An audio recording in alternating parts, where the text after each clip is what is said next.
Round ஃப்ரேமில் ஆரி work பண்ணதுக்கப்புறமா டேமேஜை சரி பண்ண எப்படின்னு நிறைய பேர் சொல்லியிருப்பாங்க. நம்மளே நிறைய வீடியோவில் சொல்லியிருக்கோம். பட் டேமேஜை எப்படி கண்ட்ரோல் பண்ணன்னு தெரியுமா? இந்த வீடியோவில் டேமேஜை எப்படி நிறையா வராமல் கண்ட்ரோல் பண்ணலான்னு பார்க்கலாம் வாங்க. டைரெக்டாக ஆன்சர் சொல்லிடுறேன்.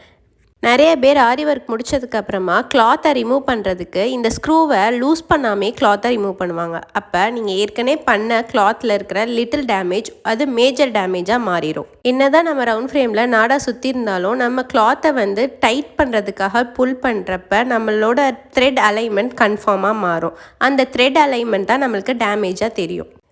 ஏற்கனவே நம்ம டைட் பண்ணனால லைட்டாக த்ரெட் அலைன் ஆகிருக்கும். அந்த த்ரெட்டை நம்ம வெளியே இந்த ஸ்க்ரூவை லூஸ் பண்ணாமல் இழுக்கிறப்ப அந்த டேமேஜ் ரொம்ப பெருசாகிடும். இந்த தப்பை நிறைய பேர் பண்ணி நான் பார்த்துருக்கேன். ஸோ எப்பயுமே கிளாத்தை ரிமூவ் பண்ணுறப்ப உங்கள் ஃப்ரேம்லேருந்து ரிமூவ் பண்ணுறப்ப உங்கள் ஸ்க்ரூவை நல்லா லூஸ் பண்ணிவிட்டு ஃபஸ்ட்டு மேலே இருக்கிற ஃப்ரேமை எடுத்துகிட்டு நீங்கள் பார்த்தீங்கன்னா அப்போயே உங்களுக்கு டிஃப்ரென்ஸ் தெரியும். ஸ்க்ரூ இருந்த அந்த சைட்லேயும் ஸ்க்ரூக்கு ஆப்போசிட்டில் இருந்த சைடில் மட்டும் ஒரு சின்ன சின்ன டேமேஜ் இருக்கும். பிகாஸ் ஆஃப் அந்த அலைன்மெண்ட் நம்ம புல் பண்ணுறப்ப சேஞ்ச் ஆகிருக்கிறது. லிட்டில் ரொம்ப மைன்யூட்டான டேமேஜ் தான் இருக்கும். அதுவும் டேமேஜுன்னு கூட உங்களால் சொல்ல முடியாது. அது ஜஸ்ட் த்ரெட் டிஸ்பிளேஸ்மெண்ட் மட்டும்தான். அதை ஈஸியாக நீங்கள் நீடிலுக்கு பேக் சைடு ரொட்டேட் பண்ணியே நீங்கள் அட்ஜஸ்ட் பண்ணிங்கன்னா சரியாயிடும். ஸ்க்ரீனில் பார்த்தீங்கன்னா இந்த சைடில் ரெண்டுலேயுமே உங்களுக்கு அந்த டிஸ்பிளேஸ்மெண்ட் இருக்காது.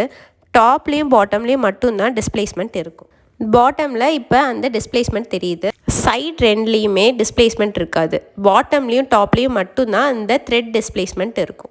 நான் சொன்ன மாதிரி நீங்கள் கிளாத்தை ரிமூவ் பண்ணிங்கன்னா இந்த சின்ன சின்ன த்ரெட் பண்டில் ஆகிருக்கிற இடத்த நீங்கள் எந்த இடத்துல த்ரெட் பண்டில் ஆகிருக்கோ அங்கே நீடில் வச்சே அந்த த்ரெட்டை மூவ் பண்ணிங்கன்னா அது ப்ராப்பராக மூவ் ஆகி அந்தந்த இடத்துல கரெக்டாக த்ரெட் ப்ராப்பராக சீட் ஆயிரும். சீட் ஆனதுக்கப்புறம் அயன் பண்ணிட்டீங்கன்னா அங்கே த்ரெட் பண்டில் ஆகிருக்கிற மாதிரி இருக்காது. ஸோ யாரும் அதை டேமேஜ்னு சொல்ல மாட்டாங்க. இந்த மாதிரி ஆரி ரிலேட்டட் டிப்ஸுக்கு நம்மளோட சேனலை ஃபாலோ அண்ட் சப்ஸ்கிரைப் பண்ணிக்கோங்க. இதே மாதிரி டீட்டெயில்டாக ஆரி கற்றுக்கணும்னு நினச்சிங்கன்னா ஸ்க்ரீனில் தெரியிற நம்பருக்கு வாட்ஸ்அப் பண்ணி உங்கள் சீட்டை புக் பண்ணிக்கோங்க.